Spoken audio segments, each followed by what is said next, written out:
Very good morning everyone. Welcome back to my channel the dream house Aman Singh.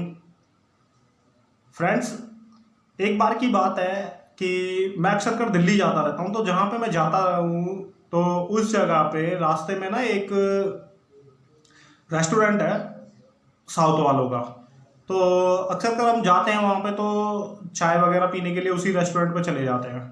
तो आते जाते रहते हैं, तो थोड़ी सी उसके जो ओनर है उससे भी हमारी थोड़ी जान पहचान हो गई, उससे हाय हेलो होती रहती है।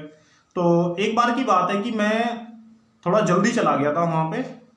तो जब मैं गया, जल्दी गया वहाँ पे जाके, सुबह के टाइम में मैंने देखा उसका जो ओनर है, मैंने उससे गुड मॉर्निंग करी। और गुड मॉर्निंग करने के बाद अब वो बंदा पूजा कर रहा था।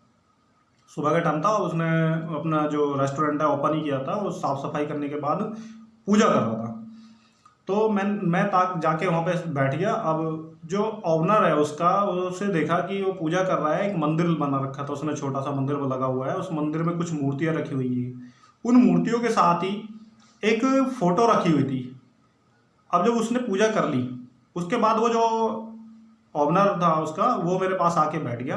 अब मैंने उनसे पूछा, मैंने कि भाई साहब, ये जो मूर्तियाँ रखी हुई हैं ये तो मेरे समझ में आ गया, इनको तो मैं जानता हूँ, लेकिन ये सर कौन है जिनकी आपने फोटो मंदिर में रखी हुई है और इनकी भगवान के साथ पूजा कर रहे हैं आप, इनको मैंने नहीं पहचाना।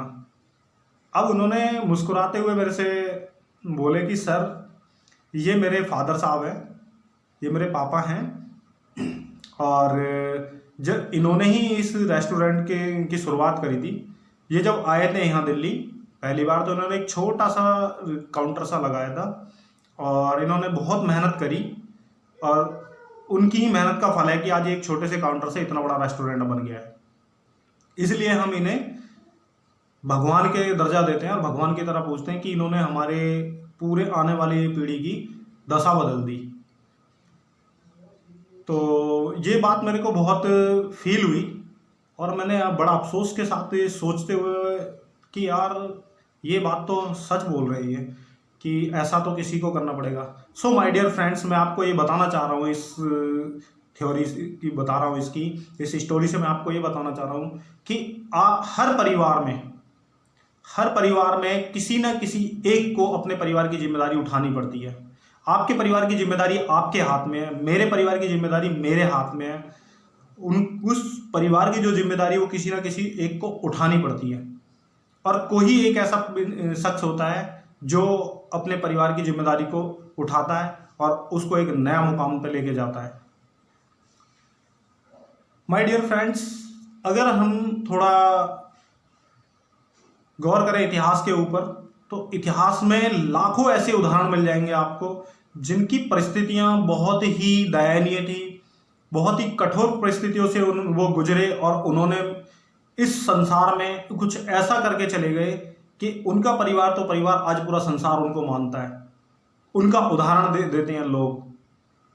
क्या आज आप ऐसा कोई काम कर रहे हो जिससे लोग, तो क्या आपके परिवार ही आपका उदाहरण दें? आने वाले टाइम में आपकी जो जनरेशन होगी वो आपका उदाहरण दे सकते हैं? ऑफकोर्स दे सकते हैं। ऐसा बिल्कुल होगा। आप ऐसा काम कर रहे हो आज। मैं आपको बताना चाहूंगा, अगर हम बात करें स्टीव जॉब की, एक छोटी सी बहुत ही दयनीय स्थिति से, एक छोटे से परिवार से बिलोंग करने वाले स्टीव जॉब जो एप्पल कंपनी के संस्थापक हैं। एक टाइम ऐसा था उनके पास जब उन्होंने एप्पल की शुरुआत करी थी कि उनके लिए खाने तक के, पेट भरने के लिए नहीं होता था पैसा। जब उन्होंने एप्पल की शुरुआत करी तो उस टाइम वो बहुत ही कठोर परिस्थितियों से गुजर रहे थे। पेट भर के खाने के लिए भी घर से 7 किलोमीटर दूर जाते थे। एक गुरुद्वारा था, वहाँ गुरुद्वारे में वो पेट भर के खाना खाते थे। पेट भरने के लिए भी वो 7 किलोमीटर दूर जाते थे और सप्ते में एक दिन। लेकिन आज एप्पल दुनिया का सबसे बड़ा ब्रांड है।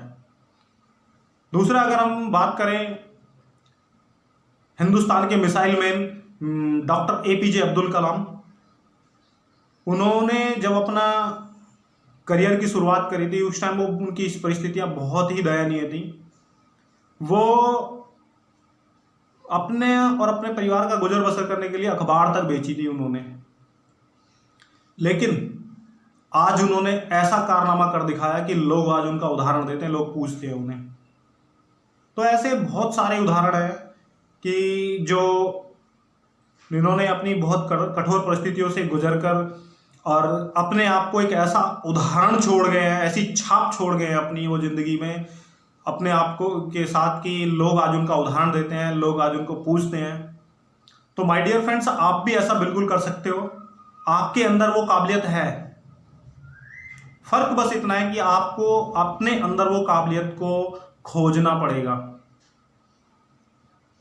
और उसके लिए मैं आपकी हेल्प करूंगा। और ये मेरी वीडियो बनाने का भी मोटिव यही है कि आपके अंदर जो छुपी हुई काबिलियत है, जो आपके अंदर जो छुपी हुई काबिलियत है, उसको बाहर निकालना।